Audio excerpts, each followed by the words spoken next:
Today is Wednesday, Parashah Shelach. Parashah of this week, as we mentioned earlier this week, tells us about Moshe Rabbeinu sending a mission, a group of 12 spies to spy on the land of Canaan.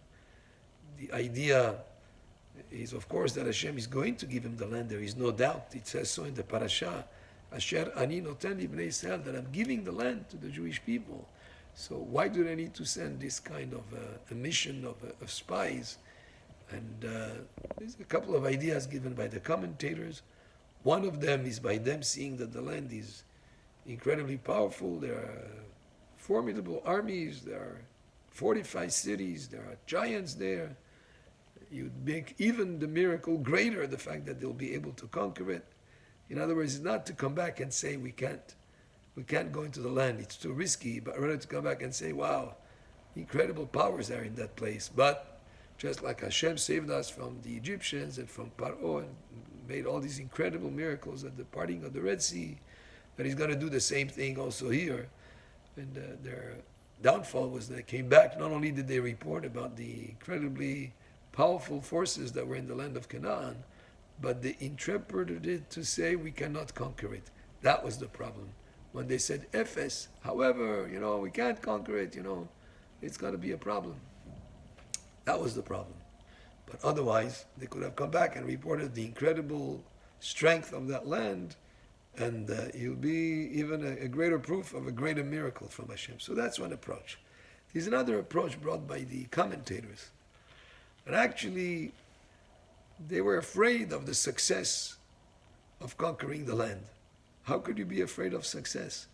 Well, this is according to Hasidic interpretation of the circumstances that took place there. These people that went to spy on the land of Canaan were actually men of distinction, people who were wise. They were leaders of the Jewish people. Apparently, 10 out of the 12 felt that being in the desert, having the manna that would fall every day from the sky, being protected from the elements by the divine clouds that surrounded them, they had no time to be invested into earning a living or caring for their expenses or toiling in their fields or working a 9-to-5 job. It was all dedicated to spirituality.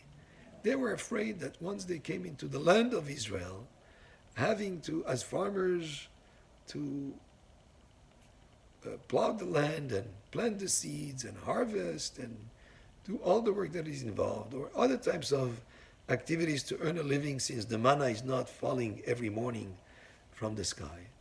They would be so preoccupied with worldly affairs that they will not have time to learn Torah. And therefore, rather than them going into the land, let's tell them that it's impossible to conquer the land. We'll stay in the desert. We'll have everything taken care of. And we'll be all dedicated to spirituality, which is obviously, in their mind, a higher level of serving Hashem. Well, they had it wrong.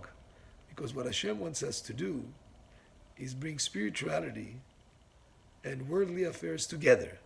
In a sense, you're not to disconnect from society. It's okay to earn a living by working.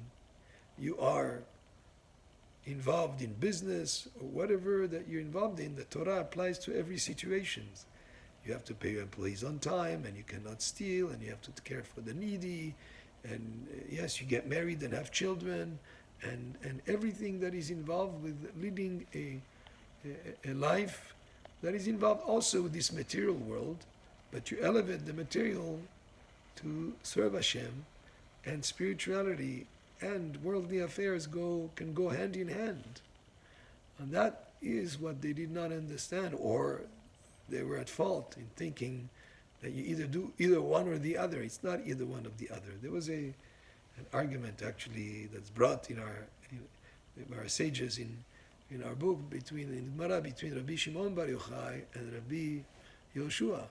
And Rabbi Shimon Bar Yochai said, the only way to serve Hashem is only dedicated to learning Torah. Because if you have time to plant the seeds and to harvest and all the activities that are involved in caring for a farm, you will not have the time to learn Torah. So Yeshua says, no, you can do both. And many tried to do like Rabbi Shimon Bar Yochai, and they were not able to, because you cannot do only one or the other. And then he tried like Rabbi Yeshua, and they were able and they were successful. So the idea is to bring light into the darkness, to bring the light of Torah and its inspiration into worldly affairs, and not to say it's either one or the other, but rather to sanctify the mundane and bring it up to a higher level. And that's what we're in here in this world to do. And that was the idea that these 10 out of 12 spies missed when they came back, and they wanted to convince everybody to just stay in the desert rather than go into the land of Canaan. Baruch Adonai le'olam, amen ve'amen.